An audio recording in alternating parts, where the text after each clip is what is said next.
akono kono ayanda ke ku senawol ay ke kuti mi yalla ko ata hadama dum mantora madum one stop water solutions limited ibe jande Gambia banko kan andum ye filtarole natal me yalla ko isala jol kende andi anu isa senen inatale pour ka ji kendo ji senawo natale Gambia banko kan jio mi yalla ko atal mantora la andum jio diata ba one stop water solutions limited ye filtarole natal me yalla ko alse muna fanganola alla pompol isala jol tenten ya senendi coming alla fala nyame naketa pompoti bang abo holo fo nawek la pipe wala a filter sifa o sifa one stop solutions ya natale 10-inch filter set of 3 ya sotale filter mi yalla ko acidiota aya tenten natara bankole ba kono fa kenyo wala kankan be bije sa be bon filter fana member ko 12-inch set of 3 filter mi yalla ko acidiota aya dada aya senendi men sebeta alla jata kendaro fana sotale CTO block carbon filter o fana mu filter mi yalla ko asi chemical o bondino jiol kono le men sebeta alla jata kendaya filter member ko CTO block carbon men si jiola chemical o be bondi akono pour kala jata kendaya sahen nim filter sabol be kiliwo kilina pansundoku na wata tankol fana sotale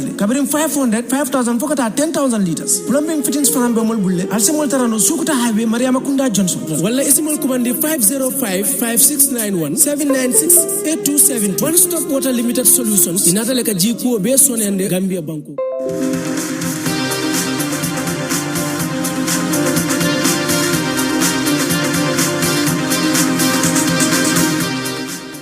Good morning there. You're watching QTV this morning, and I am your host, Jenna Bosonko, and joined by my amazing co-host, Ibrahim Abalde. Welcome to the program. Yes, it's good to be here. It's another Tuesday morning, and we are back again in the studios of QTV along Kairaba Avenue, and we are about to roll. Yes. Are you driving? Are you cooking? Whatever you're doing, we're here to accompany you through that journey every morning. And welcome to the program, first of all, Mr. Ade. Pleasure, as always. All right. And I have to say something. The thing is, I've observed that there are a lot of people who are not able to watch the program at 10, and they watch it at 12 o'clock. Yeah. And wake up to go to work the next day. Yes. You know, that is how people are attached to this program. At some point, I said to myself, I mean, people wake up the following day to go to work. And they watch it at 12. Most of these people will tell me, I watched the repeat of this morning. Exactly. You know, so it's like the 12 o'clock thing, it's becoming very But famous. to make it easy for you, I know watching it at 12 might be difficult. We are on YouTube, we are on Facebook. So just go on Facebook and on YouTube and just type this morning, go to QTV page, type this morning, and then you will get to watch it. Probably that's easier for those that have to wake up the next morning. Let them watch it at 12 and go to work late. So, you know, they'll have a good excuse. It's worth it anyway. Yeah. But yeah, so just special thanks to all of you out there who get to follow this program, as well as individuals in the diaspora. We really, really appreciate it. This is why it is important that we have more sponsors to join the program, considering everyone is glued to take a look at what Mr. Ade and Mr. Mboj has to tell us.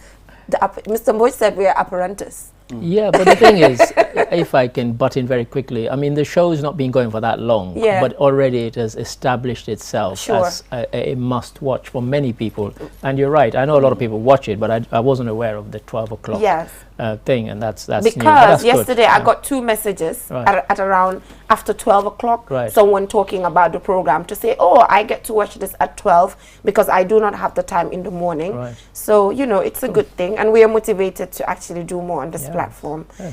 So today we have the African proverb as usual. We have the newspaper review. Our guest is already here, Mamadou Mboj, to It's all right. I'll pretend to be Mboj. That's all right. Adedrami. Just say Adedrami is here. He will not be saying absolutely. So today there will be no absolutely because we're joined by Adedrami. And on Community Watch today, if you watch QTV News last night, you would realize that there's an ongoing debate in relation to licenses in the Gambia. It is every year, drivers have to pay a sum of $850 to be able to renew their license. And now they believe that it's too hectic for them, it's too time consuming. So all they want is either 2 years or 5 years, according to the story that I did. But also we have pedestrians who are saying that they feel like it should be yearly because they can use it to actually revoke some people's license. I'm not sure about that, but we will be here with the Gambia Transport Union President Omar Cisse, who will give his opinion in relation to this particular ongoing debate. And if there are any officials as well who are around this, working with licenses, and you also want to come here to tell us why you feel the yearly renewal should be maintained, you're highly welcome as well. Someone just sent me a message. She said, I watched it at 12 too. Look at that. Our Sanyang, Mrs. Konjara. All right. Thank you very much. We appreciate that. We appreciate that. So, and also on social issues today, we'll be taking a look at a very important topic, audiology. You know, hearing, you know, there are a lot of people with hearing deficiencies. I've done a lot of stories on persons with disability, and we all know on a daily basis some of the things that they get to go through. So if there's an organization that is actually trying to donate or try to bring about as medical specialty, I think it's worth the attention. I would say definitely people should watch it, because they're also going to be talking about glasses, and there's a particular thing that they'll mention that will make you go, what? They can do that in the Gambia? Yes, they can. So stay tuned for that. Stay tuned for that. And on Click segment today, we'll be joined by Skengman Sweezy to see what kind of designer outfit he'll be wearing today. He'll be here soon. The last time he had a very expensive designer outfit. So looking forward to the one that he'll bring. He's rocking designer these days. He's rocking designer. So what is our African proverb today? Okay. A stranger does not skin a sheep that is paid as fine at a chief's court. Okay, I said it before we started. I'm not starting today. I'm definitely. Let's go back. Okay. A stranger does not skin a sheep that is paid as fine at a chief's court. For me, yes. For you? For me, it's about hierarchy. Okay. I think, you know, if something is paid as a fine at a chief's court, then it will be for the chief to decide who gets to, if we use it in the literal sense.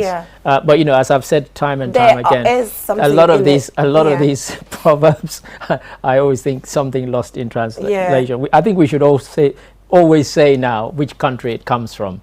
Because Africa is a continent, it's not a single country. Most of these proverbs are Igbo proverbs. And I do not like the proverb with the way that you just interpreted it. I do not like it because it's kind of giving limitations to people. But that's the reality.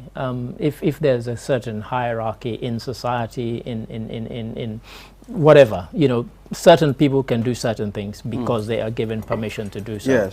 And so I think where it says a stranger does not, then, you know, for me, it's like, you know, unless you have been given permission or you belong to a certain set of people, then you're not allowed to do certain things. It might not be nice, but it's the reality. It is not nice, you know. I do not agree with this. You know what this proverb, what feeling it's giving me right now? Caste system. Yes. Caste system. But the caste system is a reality. Well, and that is what it's giving. Still in existence. It's still in existence. Where when you have to get married to an individual, they'll be like, this person is a blacksmith, herdsman, you know, and it's still happening. And the conversations are ongoing, but nothing is changing. Listen, you go back, my father, Mandinka, and when he met my mother in London, who's a Creole, his own father didn't speak to my mum.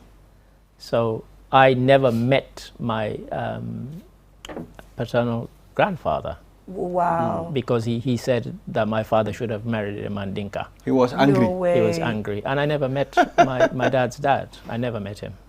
Wow. So you see how bad it is? Unfortunate. That's how. And that actually broke a chain of exactly. you know, relationships and all of that. But to be honest, for me, I do not know who a blacksmith is or who what is. Sometimes they say it's based on the surname. I know as Sonko we're kings.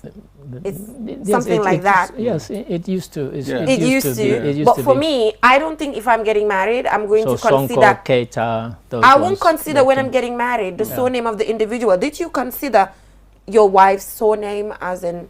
No, I do not. I am not in support of those things. Okay. I mean, although at some point I wanted to marry a lady first. But I mean, due to some reasons, I mean, it had to do with the surname. Although I tried very well. Look at that. To make sure I push, but at some point, if I have pushed it, I would have lose certain things too. Look at this. So I have to just maintain and follow the procedure. I mean, so Mr. Ade, do you think it's a good idea if you want to marry someone because people believe this person is a slave, this person is a blacksmith?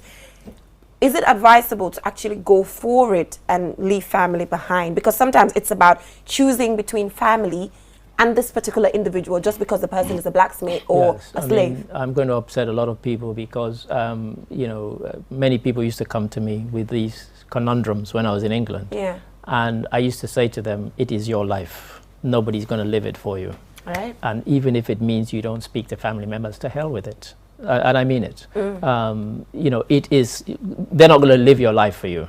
You know, and for a lot of these things, what tends to happen is when we move abroad and we meet people who, if we had been back home, we wouldn't have married them. Yeah. We end up marrying them. Yeah. Because, you know, we realize how silly some of these things are.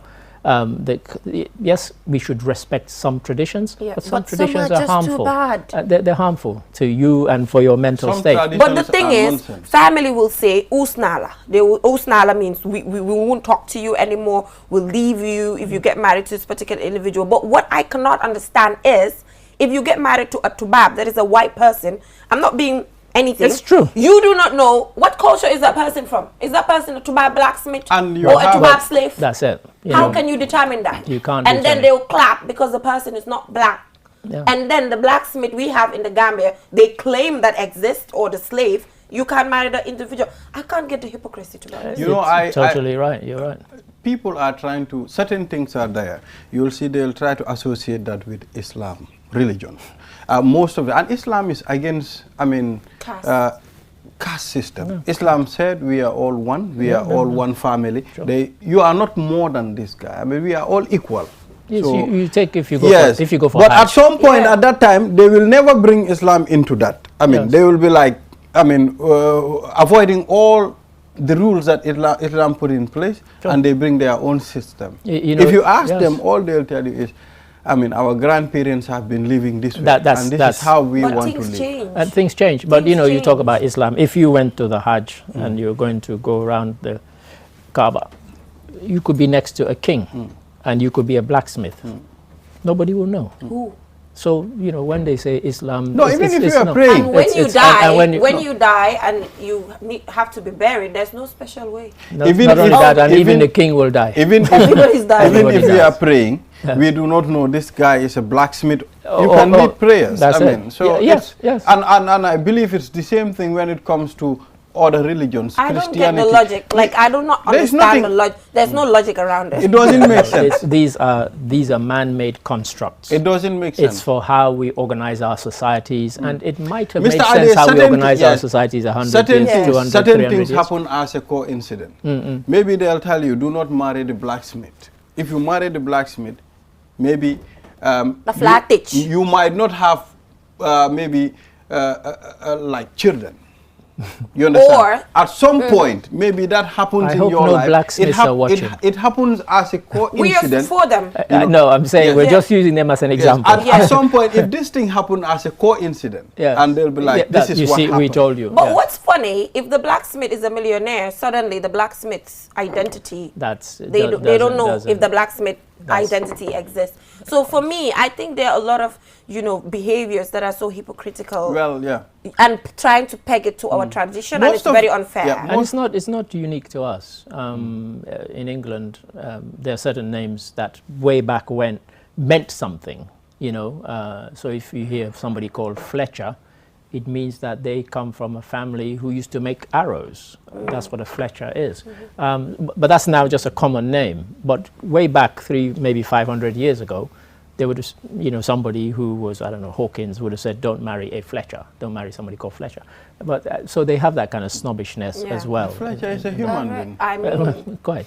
Anyway, for me, I don't mind marrying a blacksmith. Be smart, be okay.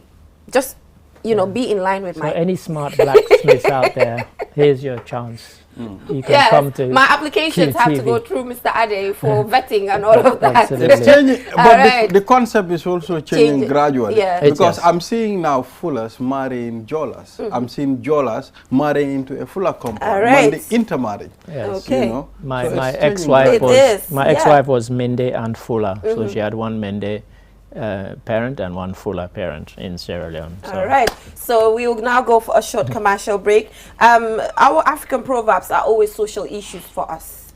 They're always like social issues. You know, we tend to like kind of bring out anything that we feel is necessary to discuss. So now we'll go for a short commercial break, and when we come back, we will head right on to the newspaper review. Our guest is here, Adedrami, to take us through what is happening, analyze what is happening on newspapers today. We'll be right back.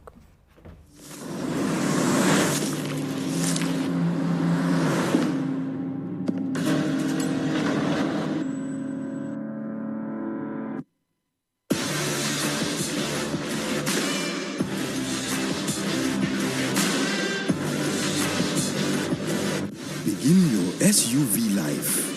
S-Pass Motors, the new authorized dealer for Kia. Visit us today or call us on 3522-222, 353-2222.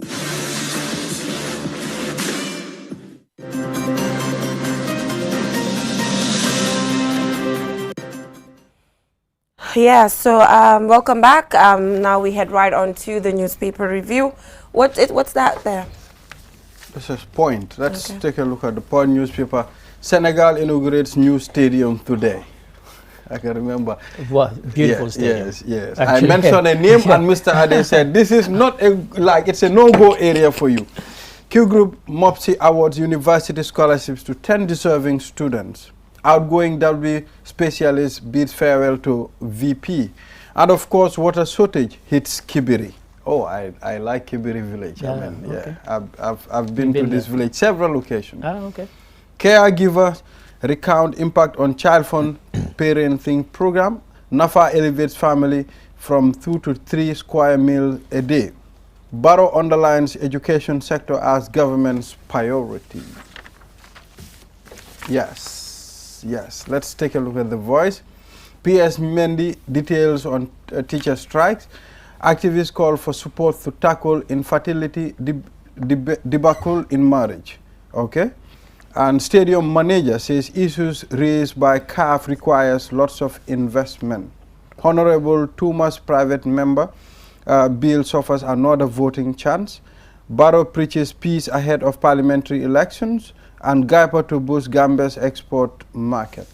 Yes, so moving on Faria, we have bill to reserve seats for women suffers another blow, and also President Barrow calls for peaceful parliamentary election. And the National Audit Office says supporting documents for payments of 22 million not provided. And some teachers yet to receive their COVID-19 allowances. And TRRC recommends prosecution of Jammeh Sabally for convoy killings of civilians. And constitutional amendment bill for 14 seats for women faltered. And how is the trade season faring in the country? Both are editorials. So yeah, I think it's fair that we start with bill to reserve seats for women suffers another blow, and it's the editorial for Faria as well. It says constitutional amendment bill for 14 seats for women falter. I think they mean falters. Sorry to correct the editing there. Okay. I think that's what they mean. But that's what. Yes, it has faltered because it was meant to be to go for a second reading last week. Right. It was adjourned to Monday because there weren't enough people, not enough National Assembly members, and not enough because it's a constitutional amendment that was being sought. And for a constitutional amendment, given the number of seats in the House, you need 42 people to be present. There were not 42 people. So, adjourned to Monday in the hope that the people who brought it forward, Tumanjai, who's the one who proposed the bill, would have used the weekend to rally support and say, can you please turn up on Monday to make sure that this gets a second reading and eventually gets passed further down the line. But guess what? Come Monday, there were even fewer people than there were the previous. So something didn't go quite right, and that leads one to be suspicious. Yeah. Are the National Assembly members happy for the National Assembly member to keep being a boys' club, just full of men? Or are they serious? Because see, there's some of the same people who will go out and they'll give speeches about equality and why we need to increase gender equality, increase the number of women in the House because it's an embarrassment. Because in every country in the world, there are more women than men. In terms of voting, in terms of registration, more women registered, more women voted. And yet, when it comes to representation, they are woefully, it's one of the worst in the world. Mr. Ade, never mind Africa, in the world, Gambia. If you look at it, this is a bigger problem when it comes to our governance, when it comes to the National Assembly, when it comes to a whole lot of sectors. I think men will come out and try to defend women. But when it comes to the action itself, when it comes to doing the action, they don't live by what they talk the talk, but they don't walk the walk. They talk. I mean, I think we are very good at approaching NGOs, talking about it. I'm glad you said to get funds. But implementation, we don't consider it. And you know, now I am going down with the women. I think I agree now. You know, this is real. I mean, we're not supporting the women the way it should be, because when it comes to politics, the women are standing for everybody. Sure. Women come out and clap, they go out and vote. If you look at the voter turnout this 2021 election, that's right. Look at how women participate. That's right. And I think you're absolutely right. You know, these National Assembly members, I think people here don't ask tough questions of their National Assembly members. And yesterday, Mr. Mboj asked me, you know, what do we do about it? And I said, well, in the UK, there's a thing called They Work For You. And what They Work For You does is that it's a website, and it tells you whether your National Assembly member turned up in Parliament, whether they voted for or against a certain bill. You just click their name, and it will come up. All the things they voted for, all the things they voted against, and how often they've appeared in the House of Parliament. We don't do that. We don't ask those questions. We need something like that, and people need to ask tough questions. Why did you not appear? I mean, the Speaker, Madam Speaker, Madam Jack Denton, was trying to say, you know, I know we're coming up to a sort of election campaign period. That's no excuse for you to go in for one day to register your vote and debate. Come on. What's one day going to do if you miss one day of, and the, you know, campaign period is not even started. And I don't know, who knows if this can even be used against the parliamentarians that did not appear. Oh, it should. We do not know why they did not appear. No. Probably they do not want to come to the parliament and seen as not voted for the bill. You know, they don't want to be associated with that, but then their electorates need to question them, especially the women. That's right. If you're seeking re-election, why didn't you vote for that particular bill? And the only hope now for the bill is that after the elections, whichever is the greatest party with the greatest number of members in the House brings the bill again. But that might not happen. It might not. and this is a missed opportunity, but it speaks volumes about how patriarchal what the society is. Yeah. And I said to Mr. Mboj again on Drive Time yesterday, I said, for the men who didn't turn up, you are cowards. I'm sorry. You are absolute cowards, because you didn't want to be seen either voting for or against it, and so you absented yourself. And for me, come and defend yourself. If you feel like it's not something, we're not forcing anybody. Just like the Speaker said, like holding the National Assembly to ransom because of this. No, but come and stand your ground, like you said. There's no need to be a coward about a decision that you feel or try to hide around something. And that's what is happening. Well, try to hide around. I think we hide a lot. I mean, we don't talk when it is time to talk. We prefer hiding behind and talk about it. Yeah, because you know, like Jennifer just said, if you are against it, then come and say why you're against it, because you might be against the fact that it's actually reserving a certain number for both women and people with disabilities. And so, you know, say, oh, I don't agree with this. With the number, it's huge. With numbers, and then maybe get the numbers adjusted, but just not to turn up, come on. And when you look at it, it is fair enough for women to have their own space at the National Assembly. You know, as far as we are working towards development of our nation, it's very important to have them. We cannot leave women behind. And can you imagine if we didn't have nominated members? How many women there would be? The figure would be laughable, you know, and it's a missed opportunity. So moving on, here we have that President Barrow calls for peaceful parliamentary election on Faria and on The Voice as well. Sure. He also, President preaches peace ahead of parliamentary election. I'm not foreseeing any form of disturbance, considering that the presidential elections was quite peaceful. So I don't see the need. It was peaceful but contentious. Yeah, a lot of controversy. Let's not beat around the bush. I mean, the UDP, even now, I spoke to a UDP member, I hope he's watching, he was in my car, still disputing that they lost. So I think when you have that kind of contentious thing and people not accepting a result, then there's a possibility that that might happen, because there's still a grievance, and they're saying, oh, you know, we got kicked out of court on a technicality. It's not on a technicality. It's you lost. Rule. You know, the rules are the rules, and you lost. And so when people don't want to accept, and you hope they don't use that in the way that it could be used, that kind of grievance, or we lost that presidential election, let's try and make sure we don't lose this, or we don't have it stolen from us. It's the kind of rhetoric that Trump used, and look what happened. People ended up invading the Capitol and trashing the place, and people dying. So we really don't need it, and so the president is right to come out and preach peace, and let's hope people mean it when they say it, and that everybody accepts it. If you vote and you lose, you accept the result. Yeah, so here on point, we have President Adama Barrow underlines education sector as government priority, and on the other hand, we see her teachers are striking, and again, some teachers yet to receive their COVID-19 allowances. I saw the Minister for Basic and Secondary Education on State of Affairs. Looking forward to that interview today. Yes, indeed. I mean, I was here when she came in to do the interview. And you're right. On the one hand, we're saying that this is, a priority by the president. And if I can just sort of invoke the previous president, Yahya Jammeh, I happened to be in the country when they were doing a particular competition, and I was in the audience, and then I was in the control room at the TV station. It was GRTS, and they were recording it, and I was appalled at people who were university graduates, how ridiculous some of the answers they were giving to the questions. And I said during the break, I said, is nobody going to take them to task?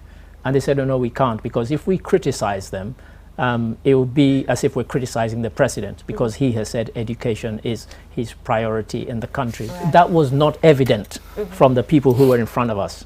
And I said, well, if I'm sitting at home and I'm watching 4 experts quiz these people, and they're giving you stupid answers, and you're not challenging them, they're going to think you're stupid too. So when they came back from the break, they then said very cleverly, look, maybe it's a good thing that one of the prizes for the first, second, and third place includes a scholarship, an educational scholarship, because it's evident that some of these people need it. And you know, so yes, people can talk, but then, as you said, you have teachers not being paid their salaries. We're not saying that. This is COVID money. But to be fair to MOPSI have said that some of the claims that have been that have been submitted are being investigated. So they need to verify. And I think that verification process needs to go through. And let's not forget, 90% of them have been paid. So we're talking about the 10%. And there's a reason why those 10% have not been paid. And I think we need to kind of roll back and give MOPSI a chance to finish their verification exercise. Exactly. Sometimes I think people are in a haste to do certain things, take action. I can remember when there was misinformation and the ministry pay scale. I think when the time they went to PMO, they were given the information that this is not the actual pay scale. You know, so I think it's sometimes we act very fast. Yeah, but that's what unions do. You know, but you know, they're doing a disservice to their members. And again, Mboj took Parmendi, who was from the teachers union, to task and said, look, how can you go on strike and deprive children who've already suffered because of COVID disruptions?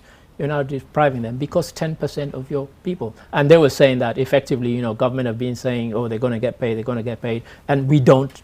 And there's a breakdown in trust between them and the government, and that's why they took the action. But of course, the people who suffered the most were the students, because it's not as if the teachers didn't receive their regular pay. What they didn't get was the extra COVID-19 pay, and for them to go on strike was so thank you so much, Adedrami, for joining us on the newspaper review. We'll go for a short break. We'll be right back.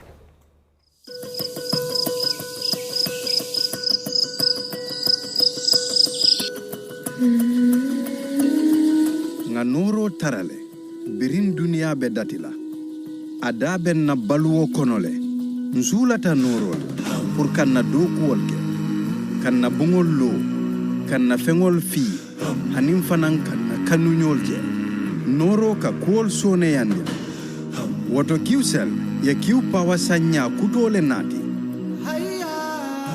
isela kas pawa sotono katabage anin yin kiusel la yin kod kuto ila dunia malandi anin yin star 363 has katabage hanna tara ibela suwo kono ila office ko anin dulami star 363 has kumandi sign kiu power ki la dunia malandi kiusel sunyu boss ntolle nga silo walang dole mol noma.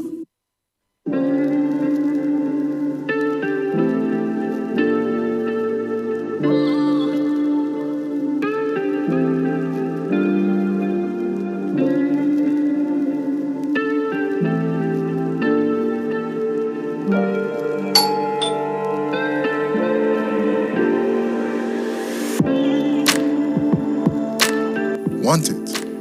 Order for it and pay quickly using QuickPay on the QMoney platform. With great technology comes ease and convenience. Get a glimpse of what a comfortable life is with QMoney by dialing star 323 hash now. Call 133 for more information. QMoney, Sunyu Kalpe.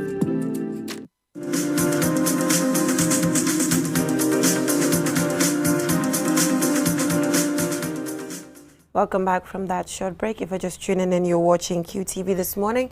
And now, Ibrahim, on our community watch, there's an ongoing debate on driver's license. I'm not sure if the video is there because it is important that, yes, so we have the video. Okay. So let's go for this short break and take a look at the debate right there between pedestrians as well as drivers in relation to the licenses yearly renewal. And when we come back, we are joined by Omar Sise, the president of the Gambia Transport Union, to also, tell us his opinion in relation to this ongoing debate. We'll be right back. Driver's license give legal authorization for a specific individual to operate one or more types of motorized vehicles. In the Gambia, vehicle owners renew their licenses yearly as opposed to most countries where drivers renew every 5 or 10 years or are subjected to no form of renewal. In the United Kingdom, there is no need for renewal once one has a license. Every end of year, drivers are expected to pay $850 or face a penalty. There is an ongoing debate as to whether this should continue. Filijana is a driver and he strongly believes that driver's license should be renewed every 2 years instead of yearly. Driver's license should be renewed every 2 years. Every year is too short. The police are disturbing us by begging us for money when our licenses have not been renewed. I decided to park my car because I am ready to renew mine. Ibrahim Ajata wants the 1-year renewal of driver's license to be maintained and alleges that the right people are not given license. All this accident is caused by that because of some people don't have good, they don't know how to drive, and the license, they don't even qualify to have a license. Because to have a license, it takes time. You have to go for testing for 6 good months before having a license. But here, it's not like that. So that's why they have to renew everybody's license every year. Because of some, they don't deserve to have license. Because of the way they have it, it's not correct. For Pap Abdullah Ndur, driving license renewal should be up to 5 years, stressing that the annual renewal is too time-consuming. Every year, you renew driving license. Renewing driver's license yearly is not a good idea. A driver's license should be renewed at least every 5 years. It is too stressful leaving your work to go and line up for license yearly. It's time-consuming. Ndur added that there is nothing special about the renewal as they are not tested again and there are no records of one's driving to determine if the driving license should be revoked or renewed. From our interaction with the public on the ongoing debate, one can conclude that it's either the yearly renewal be extended or have a reason for maintaining driver's license be renewed yearly. reporting for QTV News. All right, so there, the ongoing debate on driver's license renewal yearly. So as I ended that particular story, the debate is that it's either when it is renewed yearly, then they put in the right measures as in proper testing and all of that, or they increase the renewal period. Exactly. So welcome to the program, Omar Cisse. So what is your take generally on the renewal of driver's license yearly? Thank you, Geneva, with my own brother. I think it's a very important topic. As of now, it's a concern for union. In 2021, we did a survey nationwide too. The drivers motorists made a lot of comments on this because truthfully, annually, for me, we call it traditional, but it's very unprofessional. Because, for example, today is on the 22nd of February. If we renew today, by next year, 31st of December, it's less than 1 year. So we cannot call it 1 year renewal. So I feel it's just a strategy of collecting money to gather form. But I don't see any strategy different with that. No, I think we need to move from that, situation we have. At least we have minimum of 5 years. Because like Gambia, we have more than 200 drivers in this country. You expect 31st of December all drivers will be expired? What do I encourage? So just a collective gather money within that period, I see that is the only reason for my perceptions. But for me, I don't see any development measure. I think we need to, and most people have been complaining on the 1st of January they want to travel for outside Gambia. They are facing millions of challenges because our neighboring country all knows on the 31st of December our documents are expired. So you start to require memorandum, etc. It's causing a lot of challenges, lot of issues at the road. I think government need to part from that stage. We recommend this. Government can go back at least minimum of 5 years. If driver is qualified, is competent, what I renewal now? I think if he charge one fee once and for all, he change and he continue his normal job. But now with this period, go to SAMLEX, go to their offices. People are gathering there, struggling to change their agenda. End of the day, create corruptions. So I don't see any reason. So what about the transport union? I mean, are you able to engage authorities? I mean, on this struggle that drivers are going through, renewing a driver's license every year or less than a year? No, we are doing that. We are engaging authority, even the president himself, because we have a report. We represented the report of the president.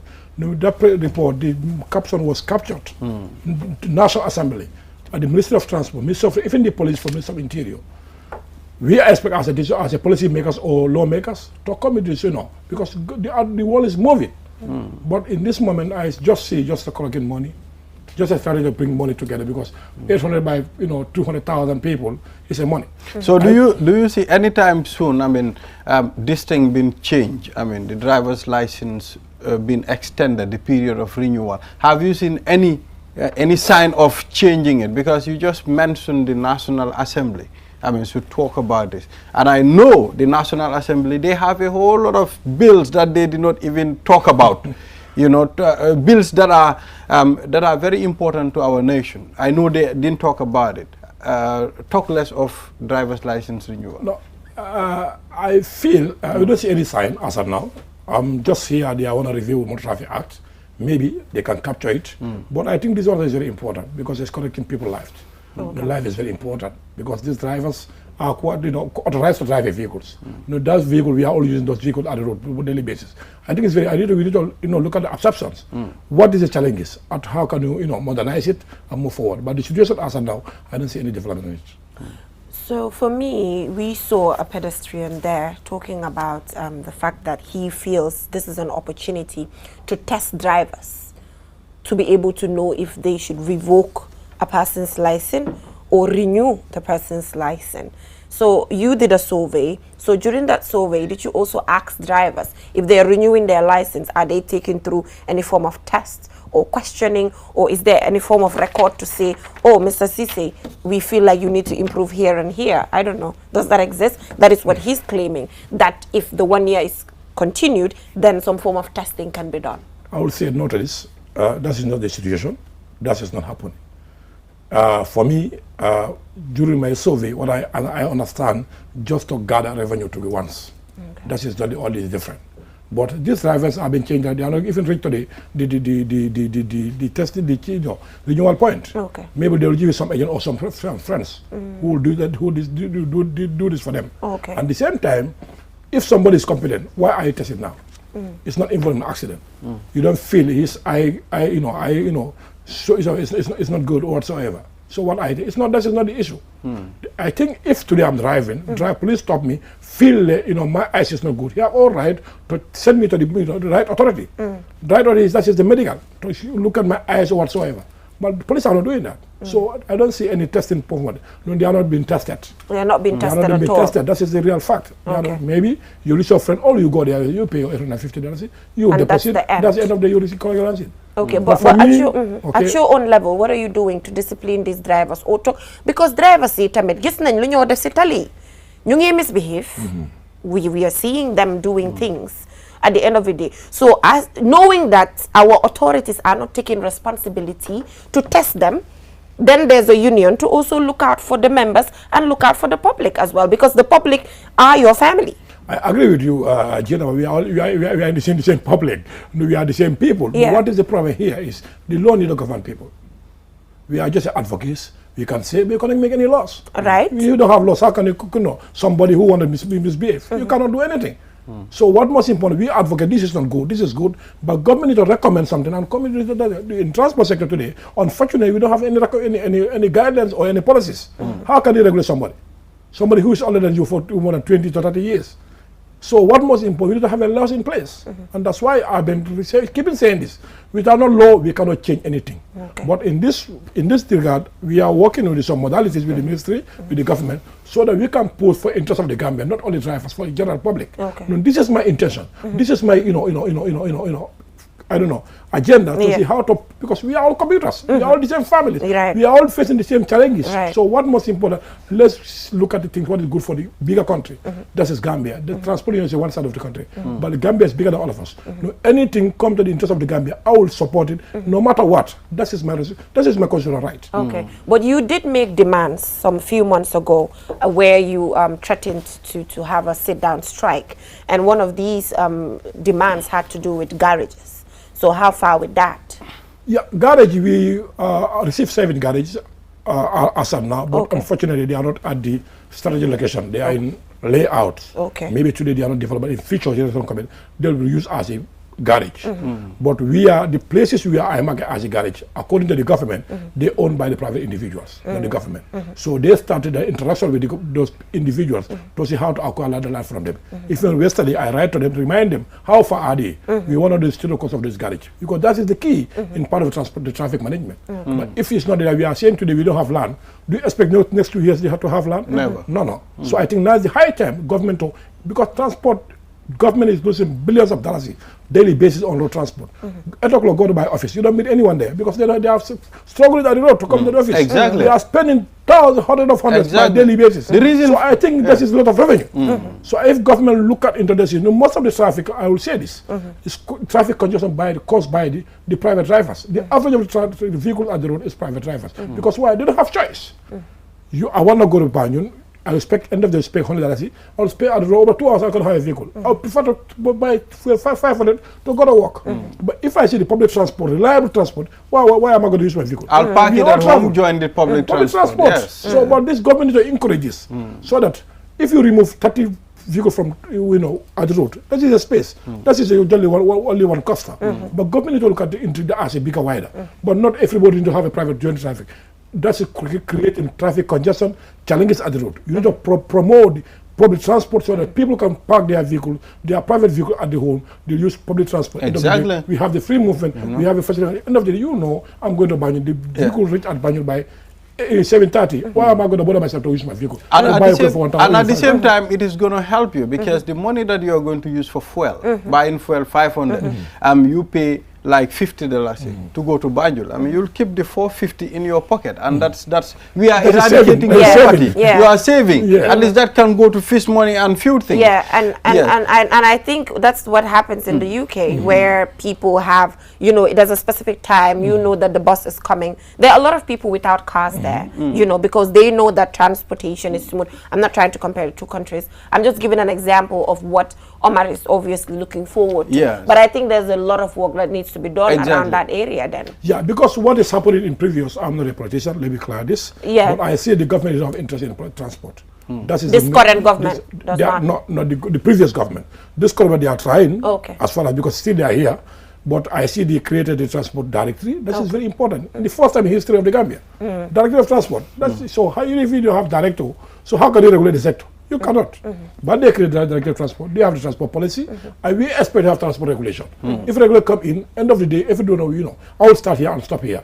So end of the day, you have guidelines. But if it's not, that is not there, you'll hear the sound in the end of the day, we're going to have any development, because the transport is the wheel of the economic. If transport is not moving, we are not moving. That's the real fact. When you talk about garages, I mean, at some point, I live in Lamen, but when you look at the Mandinaring garage, just at the Lamen NTC, I don't know how often do you encounter with these drivers and save the garage at the Mandinaring. But at some point, I had a rumor that, I mean, they'll be moving the garage because someone owns that land. At the Lamen? Yes. Yeah, at the Mandinari garage. It's a rent. You know, so the land doesn't belong to the garage. It doesn't belong to these people. Yeah. So they are moving. So I was saying to myself, if they move, where are they going to?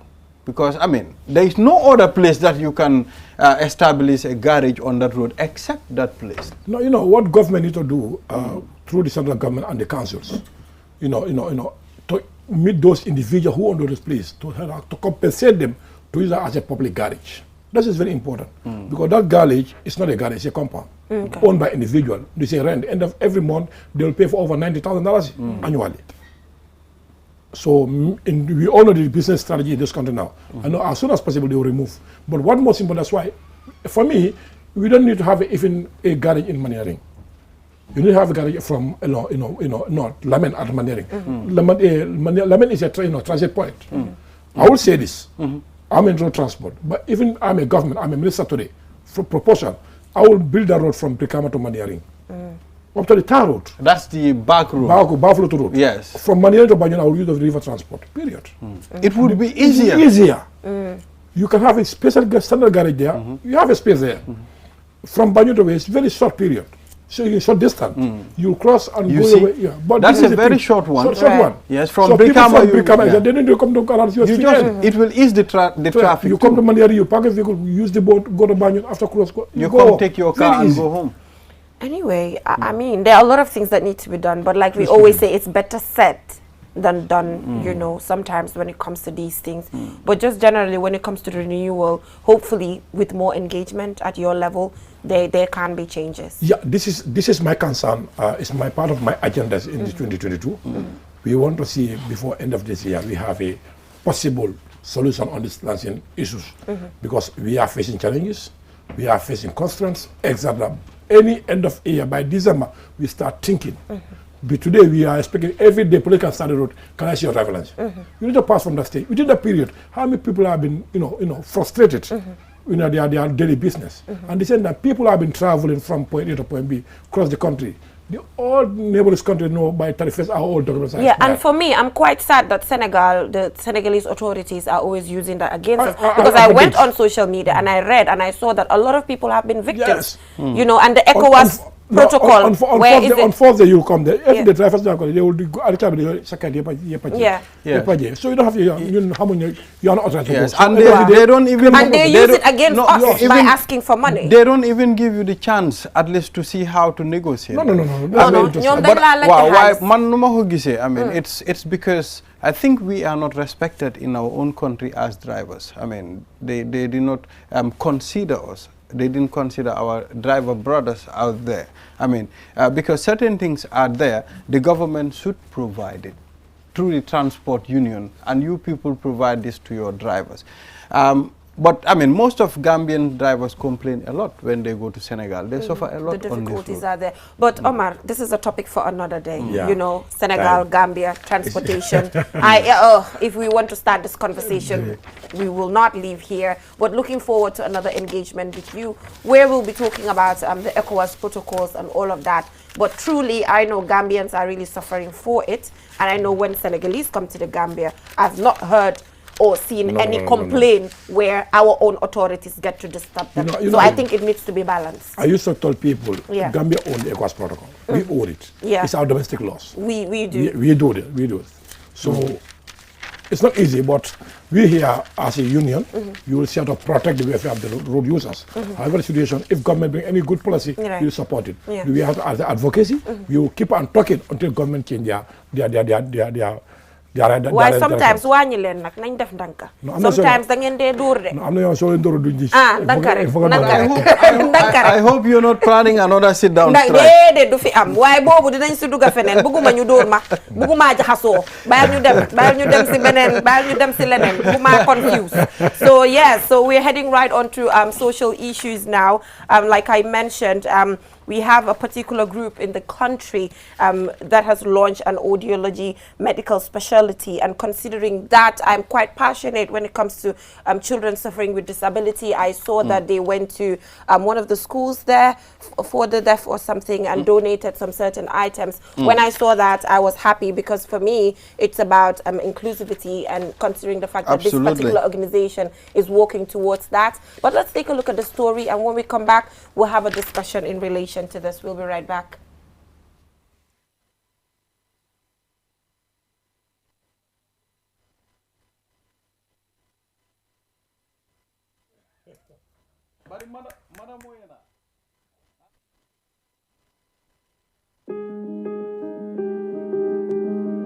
With so many things to do in a single day, it's important to have a network you can trust. When there's family and friends to connect with and business calls to make, you need a network that is reliable and fast. Talk longer, browse faster, go farther, and roam wider. When your network is solid, the world is your oyster. QCell, your trusted network in the Gambia.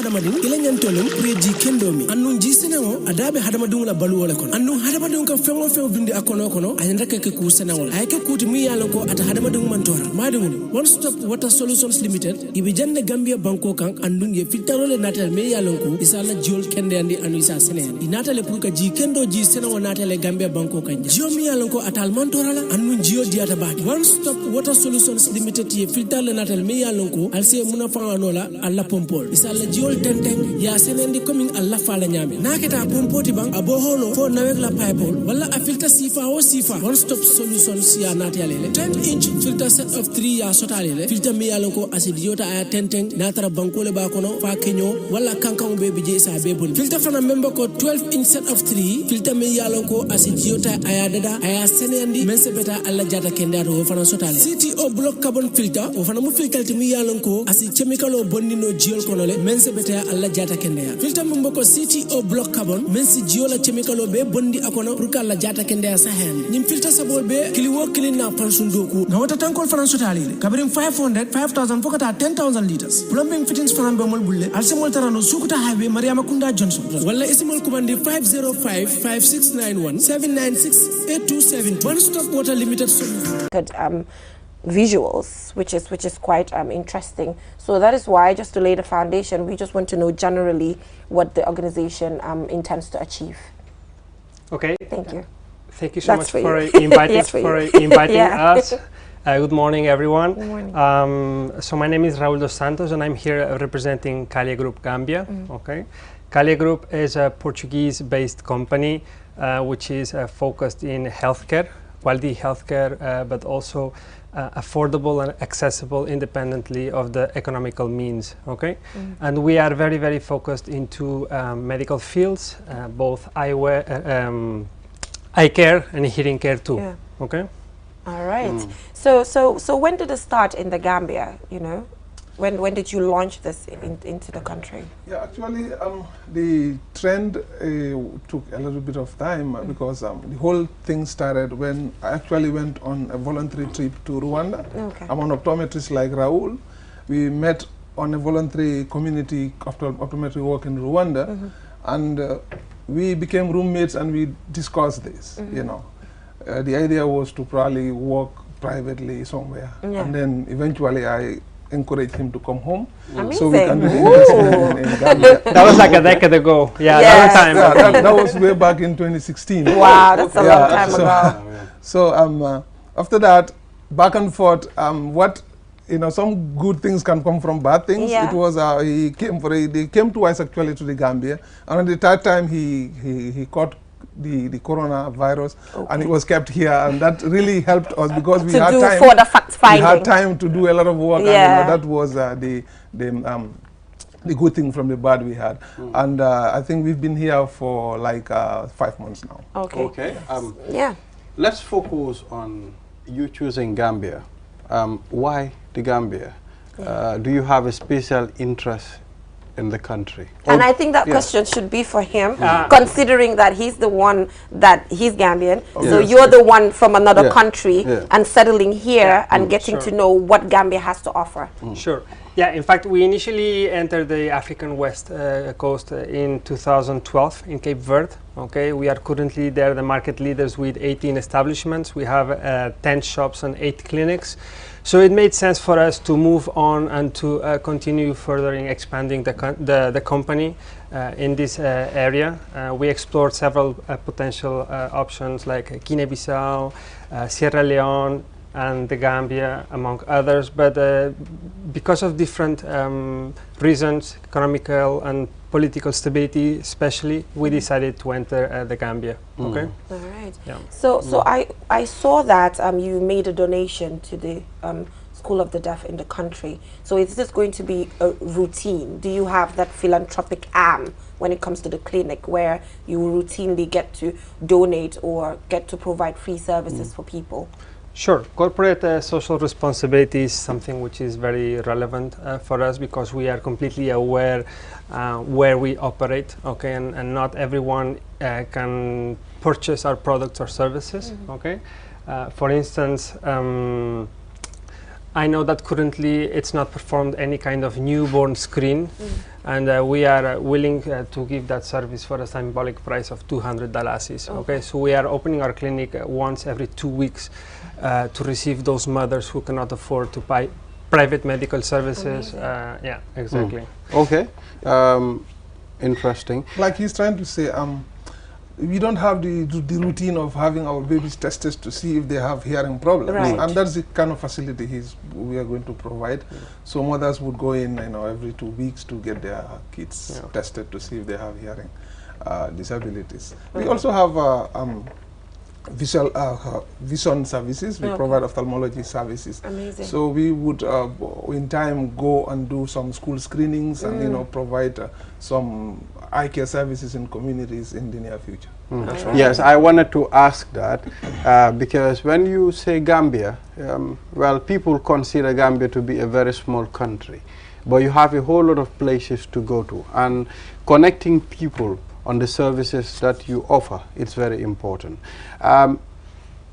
You said when babies can be given the proper care from childhood, I mean, it's important. So can you tell me, for example, if a baby is hard of hearing, can you provide the necessary cure to that so that it won't affect him when he grows? I must confess that I am not a hearing specialist. I'm an optometrist. I'm an eye specialist. But what I can tell you is we have an expert that probably would be able to expatiate on those areas.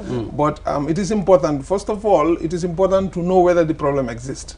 And I'm sure there would be different causes, different procedures that should be followed to be able to sort certain problems out. Not every child looks like the other child. So they could come with different problems and different causes. So the experts in that area should be able to. Okay, so talk to us about, you have expertise in your area. You know, what services are you providing that other companies doing the same thing in the country are not providing, you know? Like I said, we are just coming new, and whatever we are saying now is what we have already laid out and planned, and this is what we're going to execute in the near future. I'm lucky. I still work in the public sector, so I provide eye care services to Gambians, to the people. And I also have a great deal of experience over time, having worked in this country. I've done some studies, and I know we have problems in this country, especially related to vision, especially in children. I did a study on visual acuity problems or visual refractive error problems in children going to school between the ages of 5 and 15. And then you've realized that there is a huge problem, and these problems need solutions. And Kalia Group would be part of these solutions. Of course, working in partnership with government. I think that the three main dimensions, it's price, it's speed, and it's quality, right? Before it was, it took days, weeks, or even months, to receive your prescription glasses. We brought the manufacturing process to the Gambia. This means that we etch in situ the lenses, so we import raw material and we process the final good here in the country. On the spot. Exactly, on the spot. So this means that we are able, for instance, in 20-25 minutes to deliver you a prescription glass, while you take a coffee, So I think that's one of the three main dimensions, Second one is related to quality. The market is full of Chinese and Indian products, unfortunately, and our promise is that in our facilities we only sell EU-made products, so all our lenses are stocked from Germany and France.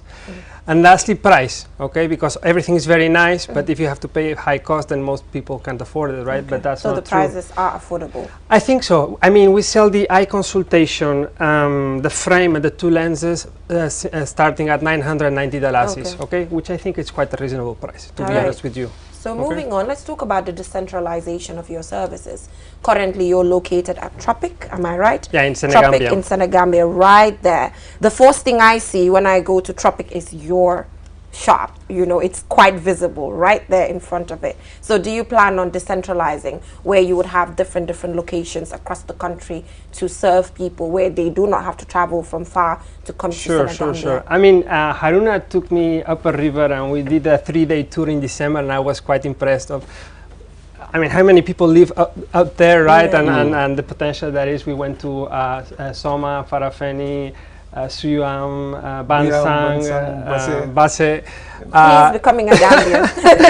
It was a super nice trip. I was super grateful. He showed me the whole country. And yes, we do have commitment. Maybe not this year because we're very, very focused in starting the operations, but for sure we will be soon opening in the other, in Bansang, especially because there's a lot of people. We saw people from Mali and from Guinea-Bissau also going to that city. Don't only stop at Bansang, but go to Basse. I mean, you have a whole lot of people coming. Exactly. Don't go to Upper River region, it's too far. Go to North Bank region, where I come from. Go to North Bank region first before you move to Upper River region. But we will. Right? Remember, the president is from URA. Okay. But I mean, it's not. They do not see the president every day. They see us every day. Right? They see us every day. I mean, our main problem right now is the lack of qualified manpower. So we're putting a lot of effort in transferring all our know-how to the Gambian staff. So they can take over the process and potentially further expand the operations. But for now, that's why everything is very centralized, because we're very focused in training these people. All right. So the idea is to build capacity and train some young Gambians in the areas that they are specialized in, and have them master the processes and the business that is done.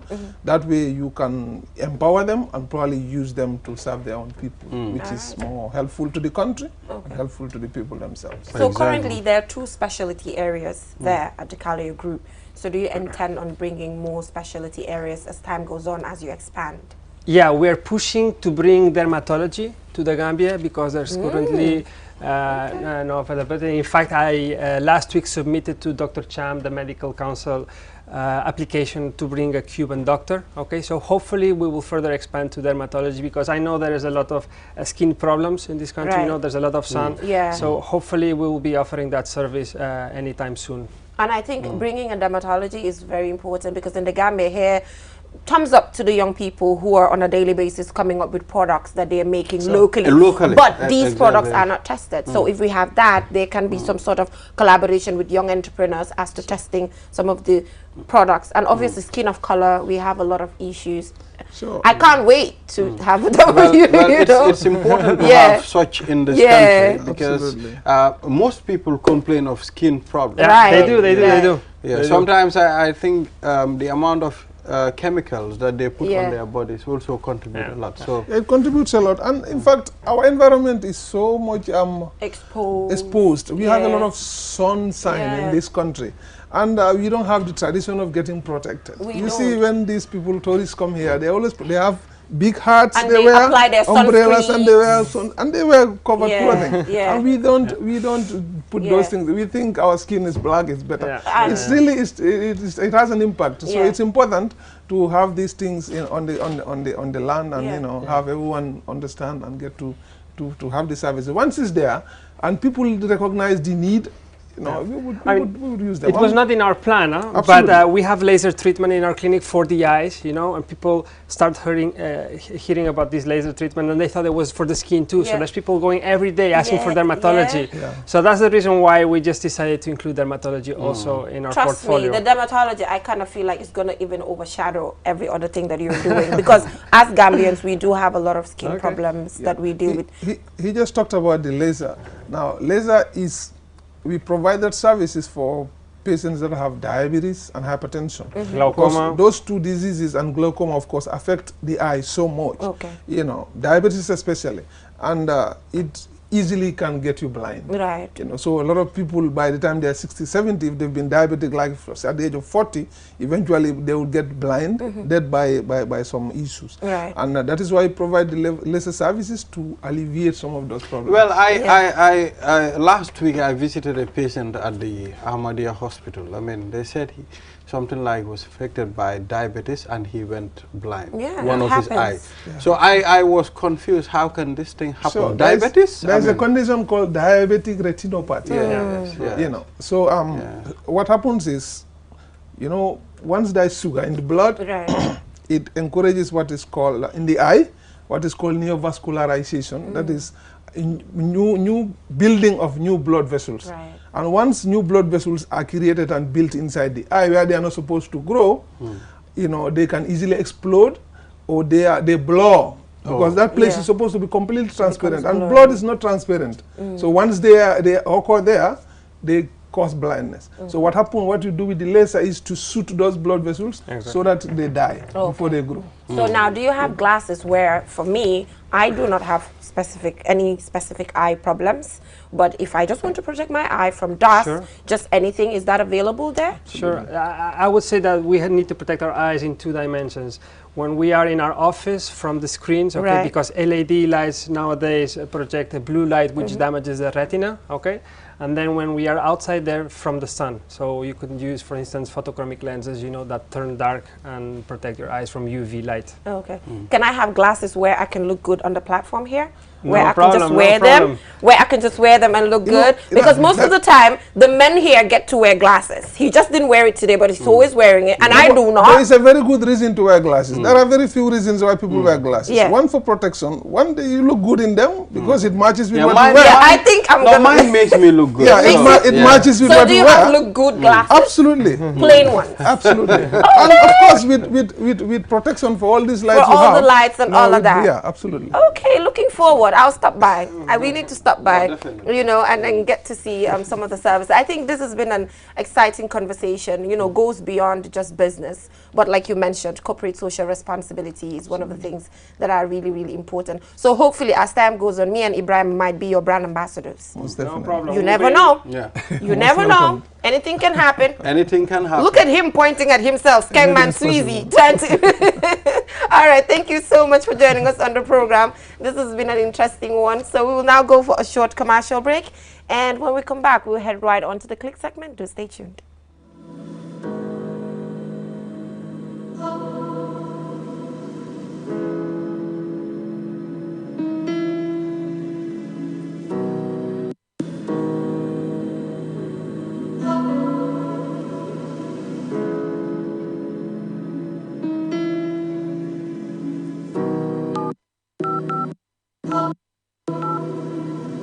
I am the light goddess. Everything I touch turns into light. I am the light at the end of the tunnel, and my technology is the answer. I am the happiness in your life. I keep you connected, and I am Q-Power. I am Q-Cell. I am Sunubus. We innovate, others follow. Call 111 for more information. danga bëgg a jot sa xaalis si num gën a gaawee te yobba léegi ak Ria mun ngaa jot sa xaalis bàyyeekoo sa bitim réew si sa Q-Money te doo si fay dara boo jotee ab xibaar si sa téléphone bi ne jot nga koppar bu bàyyeekoo sa bitim réew mun ngaa dem seet Q-Money agent bu la gën a jege jot sa xaalis te doo si fay dara bu la neexee mun nga koo jëndee crédit Q-Power wala jëfandikoo ak yeneen Q-Money service yi gaaw na wóor na te noppale na pour am si lu la wóor woo ñu si 133 Q-Money suñu kalpe lii dafa ànd ak sarta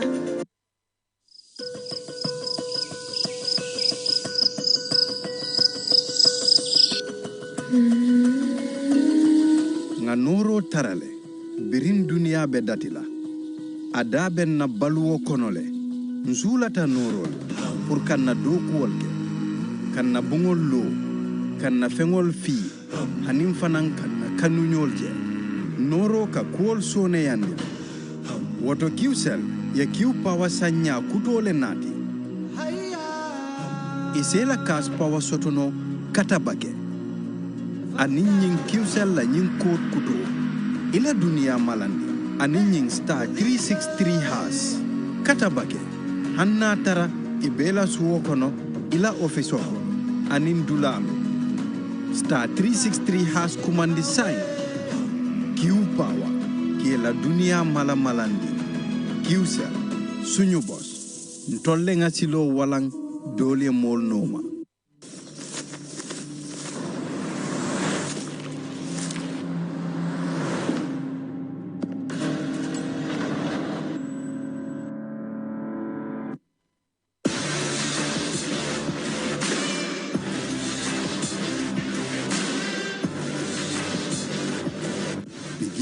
SUV Life, S-Pass Motors, the new authorized dealer for Kia. Visit us today or call us on 3522-222, 353-2222. With so many things to do in a single day, it's important to have a network you can trust. When there's family and friends to connect with and business calls to make, you need a network that is reliable and fast. Talk longer, browse faster, go farther, and roam wider. When your network is solid, the world is your oyster. Q-Cell, your trusted network in the Gambia.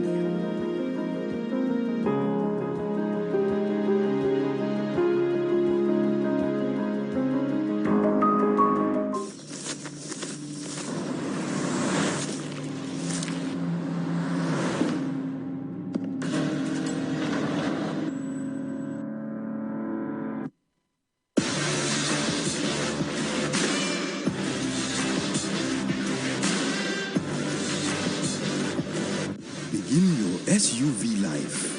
S-Pass Motors, the new authorized dealer for Kia. Visit us today or call us on 3522-222, 353-2222.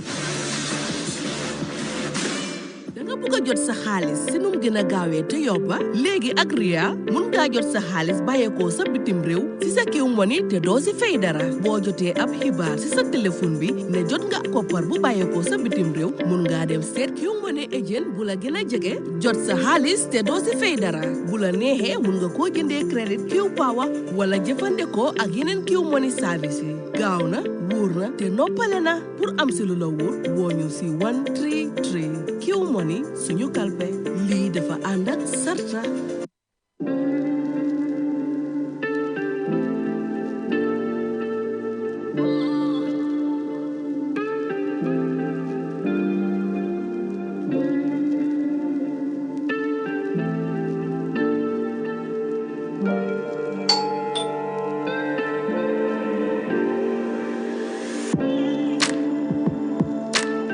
Want it?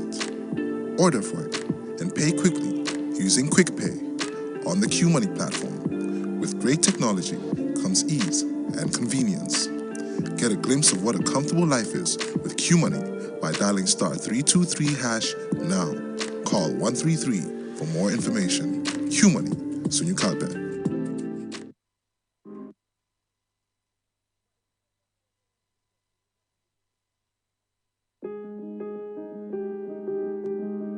With so many things to do in a single day, it's important to have a network you can trust. When there's family and friends to connect with and business calls to make, you need a network that is reliable and fast. Talk longer, browse faster, go farther, and roam wider. When your network is solid, the world is your oyster. QCell, your trusted network in the Gambia.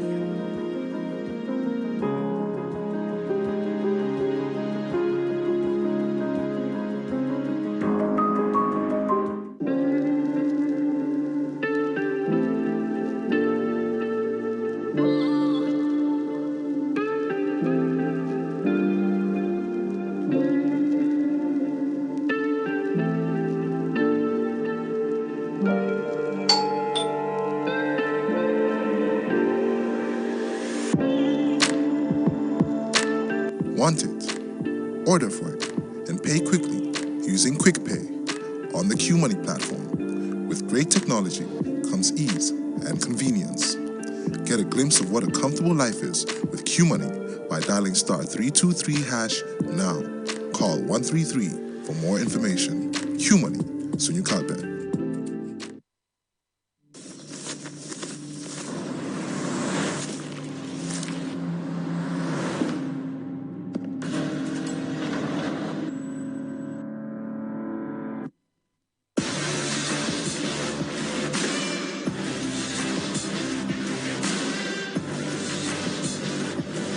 Begin your SUV life. S-Pass Motors, the new authorized dealer for Kia. Visit us today or call us on.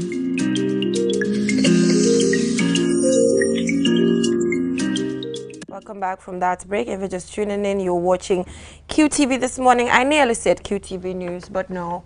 Thank you so much for joining us, Skengman Sweezy. Obviously, it's QTV News, though. Good morning, guys. I'm Skengman Sweezy, and it's been a wonderful day already, man. With me in the studio, I have representative from the Cypher, man. It's going down, it's the Cypher. And trust me, today, we're about to have fun, because we're going to have our own Cypher in the studio today, man. I'm up for it. Welcome to the show, guys. Yeah, thanks for having us. Yeah, first of all, introduce yourself. Yeah, I'm Candidate, a.k.a. Black Knight. Black Knight. What about you? Lil Carl Nevo Boyo. For real, man. So far, how has it been being part of the Cypher?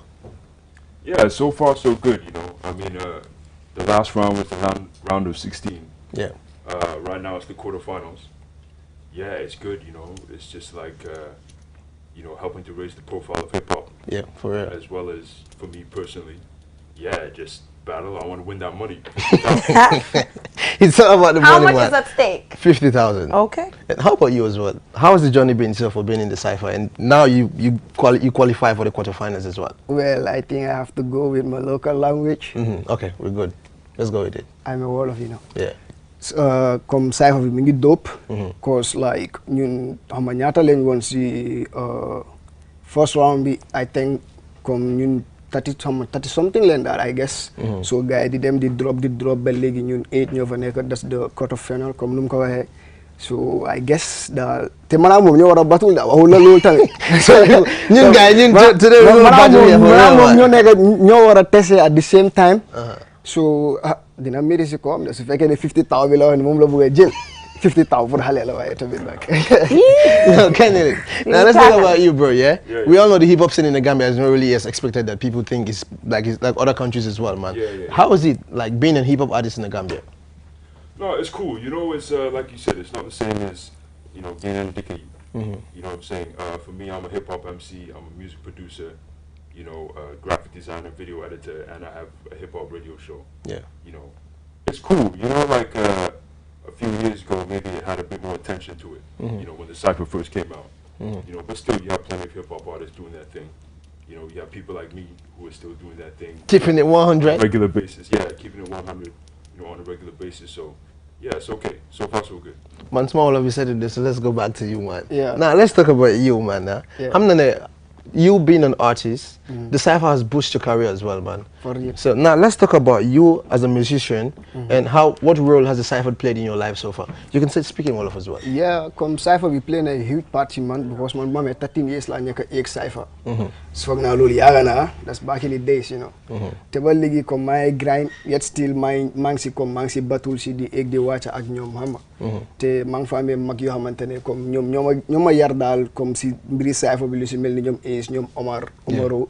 So da ngay gis ne comme Cypher dafa nekk si mandat te comme nekkul loo xamante ne soo ko def da ngaa dem astray wala leneen because nekkul di depict loo xamante ne is bad wala images yu bon la ñu wane doo soo ko dee def dañ la dee tega rule si ak everything comme amul saagande amul abusive xam nga words ak yooyu noonu so da ngay gis ne comme xam nga phone la ba pare comme dafa gën a develop xam nga rappers yi daal loolu laa ko gisee. And I watched some of your videos on YouTube as well. On the Cypher, you've been so consistent when it comes to the Cypher as well. From the audition up to this quarterfinal as well. What are your expectations? No, my expectation is to win the thing, man. You know what I'm saying? Anybody I face in a rap battle, I respect my opponents, but I fear none. You know what I'm saying? Like, I can take anybody. You know what I'm saying? You can take me on as well. Yeah, definitely. You ready for me, bro? Yo, most definitely, man. Yo, are you ready for me? I'm ready for you, bro. I was ever ready. Yeah, you know what I'm saying? You know what? For me, I'm always dropping songs. You know, I just recently dropped a 20-track mixtape. Oh, nice. Like every year I drop a project. For me, hip-hop is something, I've been doing since 1997. You know what I'm saying? As well as recording and mixing myself since 2002. Nice. That's a long time. It's a long time, so, man. yeah, for me, this is just like normal to me. It's a normal thing, exactly. Yeah, it's in my DNA, you know what I'm saying? So. Yeah, man. So, let's talk about the Cypher, which is the quarterfinal itself, man. Yeah. When is the quarterfinal and where is it taking place at? 5th March, Westfield Monument. Monument B. I think you all should come out and show love, man. This is Gambian-made Cypher, man. And our Gambian brothers taking part as well. But, Jennifer, you're about to be a judge today, man. I'm about to be a judge. You guys are about to be a judge today. No, today you're an audience. So, no, you were out of it today, man. Wow. So now, you're not like man my again. We're going to have our own Cypher in the studio today, yeah? First time on the morning show. Right. DJ Mariam, let me have my beat. Wow. Let's do something quick, man. Name them. Quick and simple. Wow. Na beat be you start. Mariam, let's go with our beat. Kadili, let's go. We're starting with you first, bro. Yeah, can you do the beat up? Beat up, Mariam. DJ Mariam, beat up. Yeah, we can. Or we just do a cappella. Yeah, let's go. Okay. Yeah, me. All right.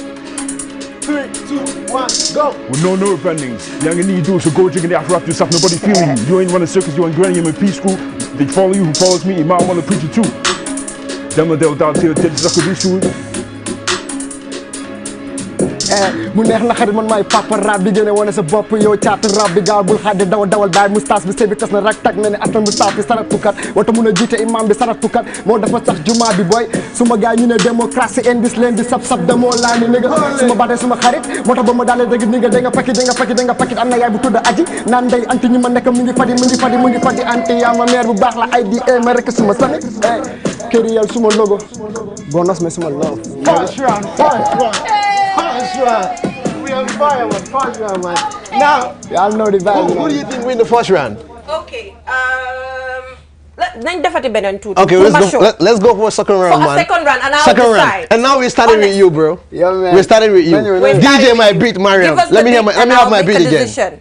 Let me have it again, Mariam. Yeah. It's a rap. Number boy. There's a competent actress. That's what. 5, yeah. 4, 3, 2, 1, go. daxalen fa ngi waré falé ma ku falé wul ku ma falé ya ma ñëkke wa légui ya ngi ndaré fo grand teg bi benga na la jalé né ma laaj ñibé jamm suma dané tek fa suma beken man ak ñom ba bamel comité nga melni sa neex li ka comme covid bi comme ni sa taré ba bu may déma tok ci turon bi ni bulon bi ken mënu di fulo ni may uno fi ak suno bi ki duro ki wax mako fi duro ki di bulo fi amu jottu euro bi dañ ko ro nix rabu amu turo fi tan duwo yi amu ben golo ri te kuma bif ma mo def la mburo bif suma routine bi may ma xat sa boutique bi laaj ma boutique bi ni nga fay ma 26000 bala may tout diw tek di la piw Wow. Let's go. 5, 4, 3, 2, go. This is a battle to get to my nemesis. Booger all to nonsense. We ain't entered it. Pretenders anyway who they contested with. Monologue start push in off the premises. So the nemesis giving you get a lesson quick. Shit, I'm to sound like a girl, you anti blemishes. How do you know? Gas you up, you're in effectiveness. All going pop some cheesy wicked fetishes. Yo, man, no interruptions, man. Yo. We keeping it cool like that. It's going down. Madam Judge, make decision. What you say? So, okay, I'm giving it to him. Okay. Probably you're giving it to him. Yeah, for me. For real, you know, but trust me. Yes, I feel like I could connect to what he was saying. Yeah. The actions were there and all of that. I felt myself in it. Okay, now, let me make it clear, yeah? We're just having fun. It's not really the cypher itself, man. Yeah. These guys are not ready for it. But what I'm saying is, if you want to see them on stage, don't forget, man, Monument Westfield. Wow. Go there, support them. They're our brothers, man. They're doing it big as well. Man, I need to be there. Now, let's just, your final words out there. Let's wrap it up, man. And what should people expect from you guys as well on the side for the quarterfinal? Yeah, most definitely. You know what to expect from me. I'm going to bring that fire. 5th March, you know what I'm saying? You know, this is all fun and games. This means nothing. You know what I'm saying? 5th of March is where it counts. Yeah. That's what it is. And you as an artist as well. Tell them your platform. Instagram, YouTube, give it out. You know, like... let them go listen to your music as well, Yeah, go Google, Google the name Candalit, Kandalit, or you can Google Gano Records, that's our studio. Also got a hip-hop radio show on Paradise FM every Thursday, 1 p.m. till 3 p.m. How about you, sir? So final words be, and then give out your platform as well to people as an artist. Dama la bëgg a shout out comme si am nga luñ pass through si lii bi. Am nga appreciate ne love bi. Di wax tamit suñ sister bi tamit am nga thank you so much. Ak suñ oncle bele toog fere ne de.